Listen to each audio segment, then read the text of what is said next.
Hello, hello, hello, hello, 1 2 3 4, hello, hello, hello, hello, hello, hello, hello, hello, hello, hello.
Hello, hello, hello, hello, check, hello, hello, hello, hello, hello, check, check, hello, hello,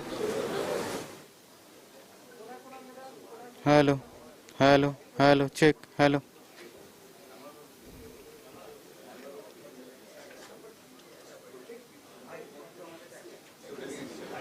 hello, hello, hello, hello, hello, check, hello, hello, hello,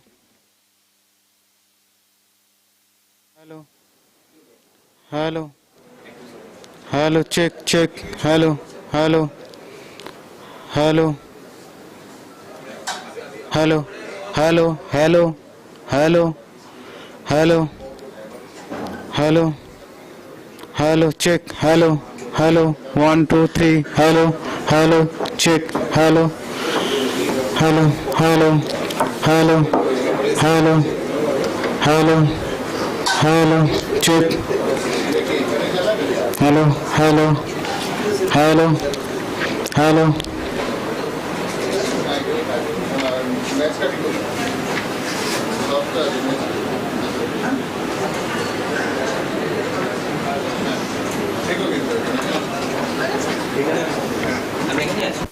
Hello, hello, hello, hello, hello, hello, hello, 1 2 3 4, hello, hello, hello, hello, hello, hello, hello, 1 2 3 4, hello, hello, hello, hello, hello, hello. কত বাড়াবো এগুলো স্পিকারের volume অর্ধেক কমিয়ে master কি master master আমি কত তুলবো এদিকে hello hello hello hello hello দেখো না কোথায় এগুলোকে তুলে দিচ্ছি তাহলে